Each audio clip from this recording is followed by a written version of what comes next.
How much money do you need to have in savings while you're getting out of debt? And is it possible to have too much in this season of life? That's what we're going to be talking about today in the main topic. But before we get there, I'm going to tell you a story about how it took me a year to fix a collapsed engine mount. The bumps in the road that I ran into are going to surprise you.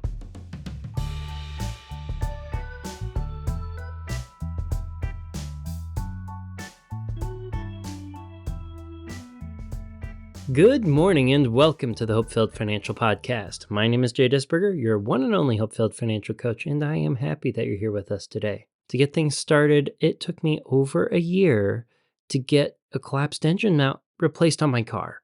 I think this story has some valuable lessons in it that'll tie right into the main topic. So last year, I took this car, my 2014 Acura, to the mechanic just for an oil change and an inspection. We had just moved, and I needed to get a mechanic picked, and it took me a while. But the mechanic had never seen the vehicle before. So they did two things. First off, they gave it a good inspection, and I was appreciative of that. They changed the oil. That's what I asked them to do. The other thing is they came up with a list of all of the different things that should probably be done by the mileage that the vehicle had, and that they had no record of having been done. Yeah, but how could they? It was the first time they saw the car ever. And unfortunately, on the inspection, they had discovered that the shocks were seeping and that the engine mount had collapsed. Now that sounds real bad, almost like the car should be undrivable. I ended up asking them if it was okay or safe to drive it back. The engine mount they quoted right around $1,000. The shocks were right around $1,000. There was the oil change, some things that needed to be done, and then the things that didn't need to be done, all added up cumulatively to over $4,000 for what I was at the time budgeting would only be an oil change's worth of money. I remember walking into this office, Amanda was sitting over there working on her laptop, and I came in just like distraught. I sat in my desk, and I couldn't even say the number. She asked how much the damage was, and I just handed her the paper silently, and she looked at it and was like, no, there's no way. So I went through the list, figured out the things that we didn't need to do. The shocks definitely needed taken care of, so we got that done right away. That was something that would have exposed us to undue risk, not taking care of it. But the engine mount had been curious, because I asked them how much of an emergency it was, and they said it wasn't that big of a deal. So I've got a mechanic friend from Manhattan, Kansas, Extra Mile Imports. So I called Dave up and I said, "Hey, it's Jay, the guy who had that one Passat with the battery that needed a new car." That's a story for another time if you haven't heard it. But the gist of my phone call to Dave was, "Hey, how big of a deal is it that the engine mount has collapsed? And should I deal with this other emergency that came up first?" That other emergency was the furnace downstairs. I've got two HVAC units in my house, one in the basement, one in the attic.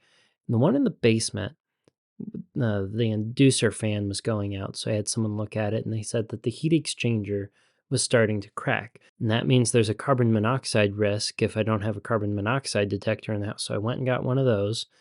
But I also recognized that I needed to replace that furnace soon, and that was going to be expensive.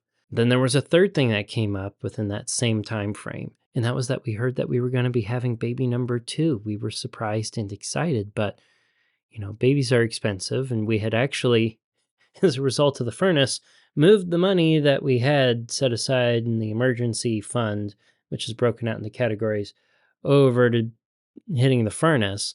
And we really didn't want to deplete the emergency fund down so much with the baby, the furnace, and the collapsed engine mount all at once. We wanted to make sure that we spaced things out. So back to the call I had with Dave, I told him I had a furnace that I needed to replace, in addition to this engine mount. And I said, if I had to pick one, which one would I do first? And he said for the model of car I had, it was the furnace all the way. Collapsed engine mount sounds bad, but he told me that it's basically something that vibrates at the opposite frequency of the engine in order to counter the vibration that the engine is making and reduce vibration and sound in the car for the whole.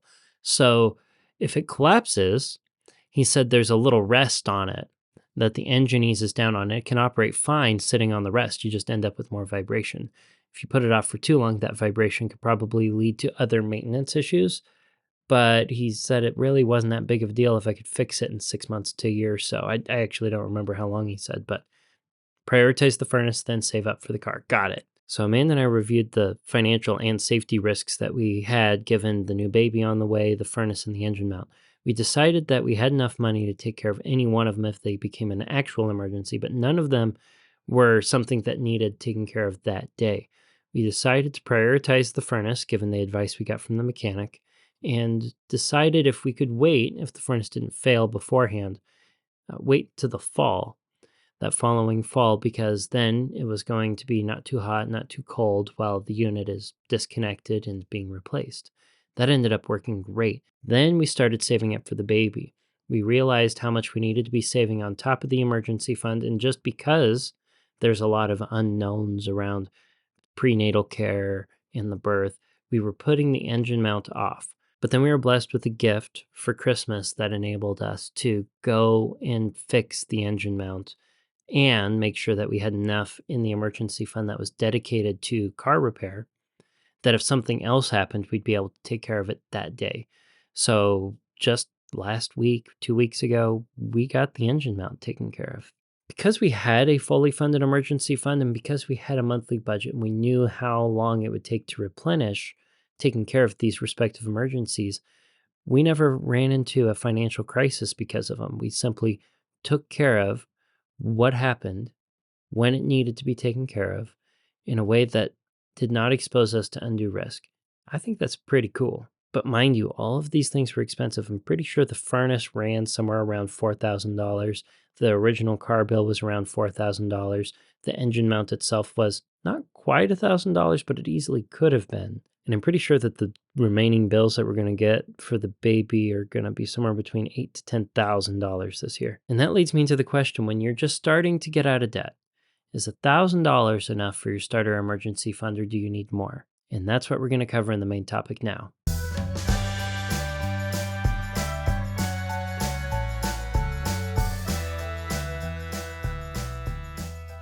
Okay, so last week I covered all 8 of the HopeFilled Financial Footsteps, and the very first one is the main topic today, your starter emergency fund. How much money do you need to have in the bank as an emergency fund while you're getting out of debt? It's not the full 3 to 6 months that would be recommended for a long-term emergency fund. It just needs to be enough, though, to help prevent you from falling off the boat while you're trying to get out of debt. For the story today, I talked about the collapsed engine mount, so I want to kick off the main topic by highlighting this article from NerdWallet. We're not going to go through the whole of this article. It was last updated actually on the 24th of January 2023, so about a year ago. But it talks about 5 tips for car maintenance when it gets out of hand. I love this first line here, though. You went in for an oil change. You left with an itemized bill as long as your arm. I can relate to that. And if we scroll down further, there's a AAA study from 2022 that talks about the average annual repair and maintenance cost for a car. They found for the average owner, it's about $1,300. And that's per year for maintenance and repairs combined. On average, which means some years you might not have much in the way of maintenance and repair costs. And then the next year you go in and the repair bill for something that's broken or damaged is astronomical in comparison. So let's talk about the starter emergency fund. We need to balance 2 things. Thing number 1, we need to be able to fight off little emergencies that pop up, the unexpected, so that we don't need to take out more debt in order to deal with them. We simply can take care of them, put some money back into the emergency fund, and then keep going on the debt-free journey. And here's the second thing. We need to make sure that our starter emergency fund isn't so much money in our savings that it actually starts to harm us on a debt-free journey. If we're trying to get out of debt and we're racking up interest, while we're saving up this emergency fund as fast as possible, the starter emergency fund, we're probably paying minimum payments on all the debts, which means these debts are growing. And if it takes us a long time to save up the starter emergency fund, we're going to end up putting ourselves really far behind the 8 ball. It's just not going to be wise. So we have to balance out how much is enough. Well, Dave Ramsey's recommendation that hasn't changed in 30 years is $1,000 for this step. And I don't think I have to really explain it. $1,000 is not enough for any of the emergencies that I ran into. It's not enough for the average annual car maintenance. And a lot of us don't just have one car. A lot of us are two-car families. So that doubles it. And if we have kids and we're on a debt-free journey, an emergency with a kid's going to cost at least $1,000. So we definitely need more than $1,000 in most situations, unless we're someone who's exposed to very minimal risk and low odds of an emergency happening. If that describes you, then by all means, you can roll with the Dave Ramsey recommendation for $1,000. But for most of us, I don't think it cuts it. So I want you to do a couple things. Look at 1 month's worth of expenses and consider that possibly on the high end. I don't think you're going to run into something that's more than a month's worth of your expenses in a short duration of time while you're trying to get out of debt. Assuming that your debt free journey is going to be taking you 1 to 2 years, you're probably going to be able to fight off most of what you run into with an emergency fund of that size. Temporarily, that is. This does not constitute a fully funded emergency fund for the long term. In writing the HopeFilled Financial Footsteps, just so that I had a number written down, I said, try to go somewhere between $1,000 and $4,000 for your starter emergency fund. If you were to look over the last year or two of your expenses and you found the most expensive emergency you had to deal with, look at it and say, do you think, do I think that's going to be something that could pop up again while I'm trying to get out of debt? Do I think something worse than that could pop up while I'm trying to get out of debt? Is this a good basis for my starter emergency fund? Does it fall within that $1,000 to $4,000 range that's somewhat reasonable? And when I come up with the number that I want for my starter emergency fund, can I save it up fast? Saving up the starter emergency fund fast is the most important key as you start the HopeFilled Financial Footsteps. The faster you can get this saved, the better the rest of the steps are going to go. So what can you do to save up the starter emergency fund as fast as possible? Things that I can think of off the top of my head would be working overtime if you can and selling stuff. I don't think there is a more reasonable way to make an emotional change than selling stuff that you might not buy again, or that you were saving for something really far in the future that you'll be able to buy it again when you need it. If you're holding on to stuff that you don't need now, and it's just sort of clutter, even if it's something that's somewhat valuable, like I got an example. My dad carried around a wall oven, a Viking wall oven for years. We moved it across like 2 or 3 houses before it finally got installed in the wall. And it was wrapped up in cellophane. It was super heavy, and it meant that for all those homes we lived in, we could never park the car in the garage because there was a wall oven sitting in there. Well, I know he got that oven on a going out of business deal, and he could probably sell it for a profit. He could probably have sold it at that time in that season if he needed a starter emergency fund for enough to fund the whole thing. You might have something lying around that constitutes that sort of sale. So sell stuff, work hard, and cut down your expenses as low as they possibly can be. Try to separate the difference between your wants and your needs. Recognize that your needs are going to cover your four walls. They're going to cover your shelter, they're going to cover your food, they're going to cover your transportation, and they're going to cover your utilities. You can take care of those things. Those are your immediate needs that need to be in your budget. Now, you can splurge on those needs, sure. But when you're in this season of life, try to trim them back as far down to the bare bones minimum to maximize how fast you're saving up that starter emergency fund. Ideally, if you're just getting started right now, this month, I challenge you to, in 1 week, 2 weeks tops, save up your starter emergency fund. Go full bore on this thing. You don't need to have anything else figured out while you're getting this starter emergency fund saved up, other than where you're going to put it. Well, I can tell you that my emergency fund lives in a high yield savings account. I have a brick and mortar bank, actually a credit union.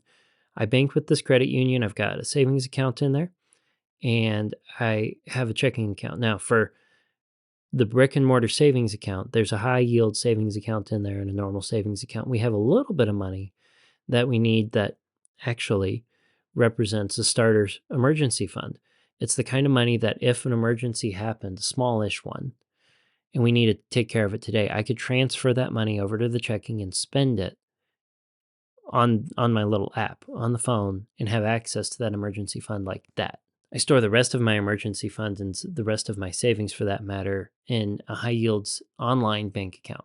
By having the rest of my emergency fund in something that takes a little bit of time to transfer over to my main checking account, I give myself a little bit of friction between me and a large purchase, or between me and an emergency that may be able to be delayed while I pile up a little bit more money to make sure that my emergency fund doesn't end up too depleted. I don't like having a sparse emergency fund for too long of a time. And that leads to an interesting question. Say you're trying to get out of debt, you're in footstep 3, and an emergency happens. You need to take care of the emergency. Your emergency fund gets depleted or cut down a little bit. What do? You're going to want to push pause on trying to pay off that debt really intensely until you get that emergency fund back up. And you save it back up just as fast and just as intensely as you did the first time around. Let's look at this from one other perspective. Let's say that you are trying to get out of debt, so you refuse to add any more debt to your life, or you simply don't have the ability to add any more debt. Now, hypothetically, a horrible emergency happens, and it's going to be about $2,000 for you to take care of. You need to take care of this $2,000 expense in 3 days' time. If you didn't have the money and you couldn't add any debt, you couldn't borrow to pay that $2,000 off, you'd probably have to cut back your expenses as much as possible and sell stuff in order to pay that bill in the 3 days. You would do anything that you needed to in order to deal with that emergency, if that emergency is a need, as all emergencies are. So by saving up our starter emergency fund with the same level of intensity, by selling stuff, working overtime, and cutting our expenses back until the starter emergency fund is established, well, we're just doing the steps in reverse. We're taking care of all of that time and effort and friction that separates us from having the liquidity to deal with the emergency. We're doing it at a time when there isn't an emergency over our head, making us feel like we're even more panicked and making decisions that are less intentional, less frugal, selling things that we may otherwise regret having sold. I'm going to leave you with this. If you're on HopeFilled Financial Footstep number 1, write down today what your starter emergency fund needs to be for you. Figure it out today before you go to bed. Write it down. Write it down in a place where you can see it. Say, I need to save this amount of money, and I need to save it in a week or 2 weeks. Give yourself a deadline. Then tomorrow, figure out where you're going to put it, and then start pursuing that intense saving by selling stuff and working your tail off until it's done. Yesterday, you said tomorrow. So just do it! Make your dreams come true! And if you follow this recommendation, you write down what your starter emergency fund needs to be as you begin your HopeFilled Financial Footsteps. Please tell us what number you picked in the comments. I'm very curious to see what sort of distribution there is when it comes to starter emergency funds within the community that follows the HopeFilled Financial Podcast. There's really not much more to say about footstep number 1 other than to get started. So next week, we're going to start easing into HopeFilled Financial Footstep number 2 material, and we're going to begin by talking about my plan for life insurance. Please subscribe if you don't want to miss it. I might be dropping some hot takes next week. So until then, until next Tuesday, budget bravely and enjoy your HopeFilled Financial Future.